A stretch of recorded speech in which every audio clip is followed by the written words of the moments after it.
Kempir болды, 70'ten кеткесін бәрі кемпір ғой. Кешегі мен үйленбей тұрғанда біздің кемпір шайнекті жерге бір талай күйдіріп тастады мені.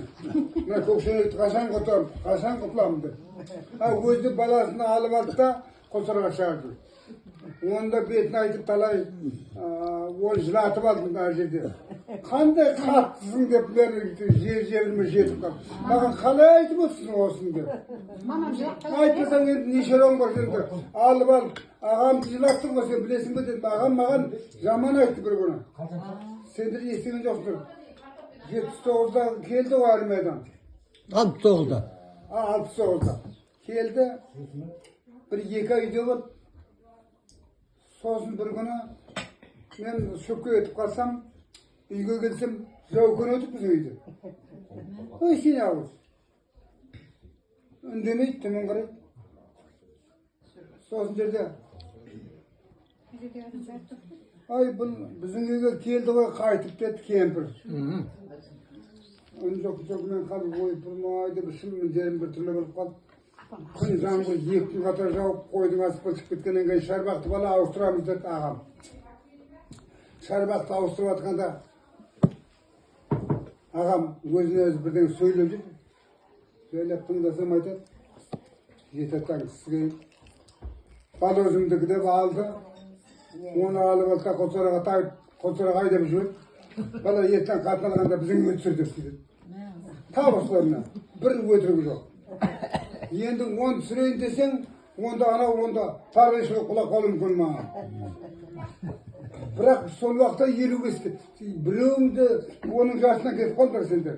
55-те сол кезде біздің кемпірлер. 69 жылы, 17 жыл туған адам 55-те бар. Жонас вообще кішкентай, ол 40 үстіндегі келіншек. Сосын жерде ол енді мені тап керек етпеуі шығарды. Енді сондайдың бәрін көріп, бәрі тәжірибе, бәрі ойланады. Мен осы 74 жасыма келгенше көптеген үлкен кісілерді көрдім. Жерімсал кісіні көрдім, Жерімсалы. Сен көрген жоқсың ғой? Қожаберген дейтін кісіні көрдім. Сен үйленетін жерде кет, сен үйленетін жерде. 3 күн жатса.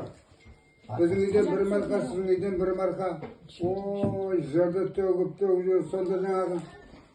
Ай, жұмақшам сен Кетебайдың туын ұстаған екенсің деді. Мына Кетебайдың туын ұстады деп ағамды.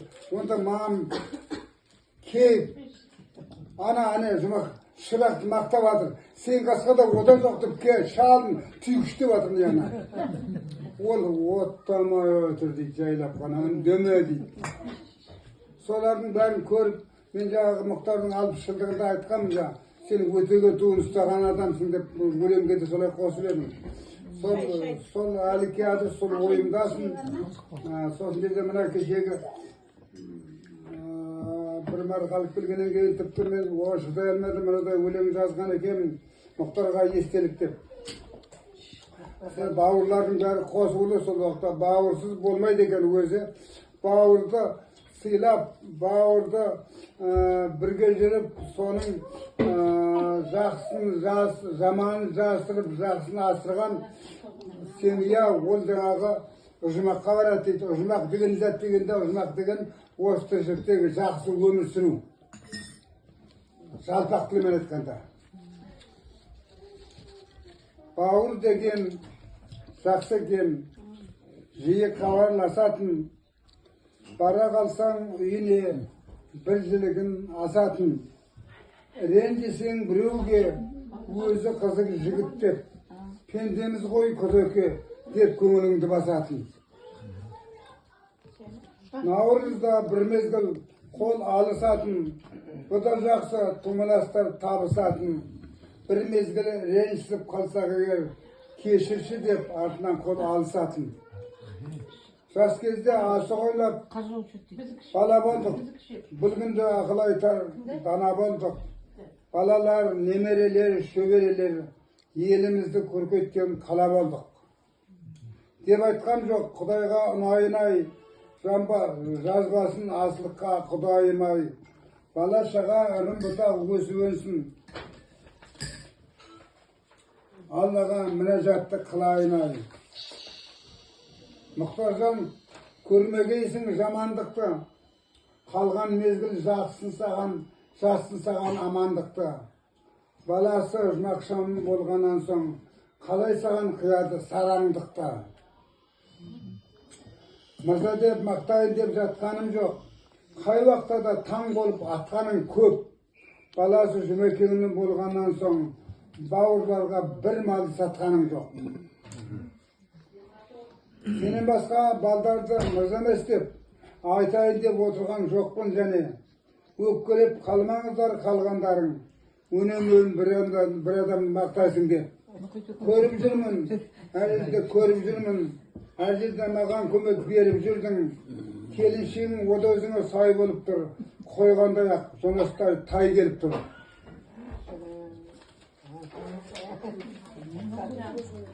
Өкпе жоқ менде және бауырларым, меніңше одай тәуір бәрің. Алдымыз 80-ге таяп қалды, қалғандар да келіп қалдық әрі-сәрі. Келін алған мұхитқа да көмектестің, септігін тиіп жатыр оған сенің. Садақаны әуелі тумаларға бер деген сөз бар еді шариғатта. Абысын тату болса ас көп деген, ағайын тату болса ат көп деген. Тіршіліктің ол көзі татушылық, ол көзі абыройға батушылық.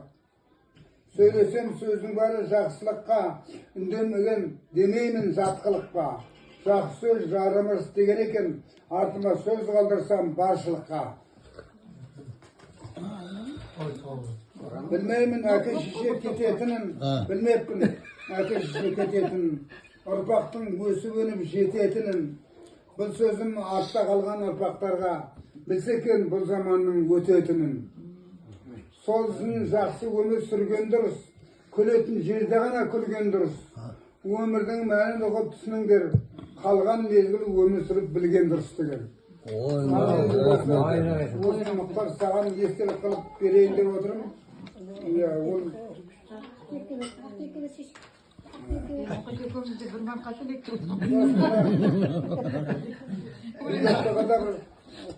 Бұрында біз шығарып едім, сода да кеше күйеуінің жылы болып жатыр дегесін. Ол күйеуіне ештеңе жазғым келе алмады. Тіпті ол маған тіпті өлең болмайды, ол ойыма түспейді. Амада деген өнегемнің қайырдың қате кеткенін болмайды. Садақасына барайын деген дейді, біздермен кешіп. Қайранда менің бейбатым, көз алдымнан кетпейді-ау, жымиған сенің сипатың. Таңда кейде жатарда, өлең келет ойыма, кейде тіпті қиналам, таба алмай сөздің ұйқасын. Деп ойлаймын кей кезде, алыста қалдау зиратың. Аналардай қимасым, қыз жібектей сыйласым. 46-ға келгенде, аруанадай желгенде, қысқа болып өмірің ұстатпай кеттеу бидасын. Жайдарлы едау мінезің, аузыңда байат күзетің, жүресің артық жоғадау.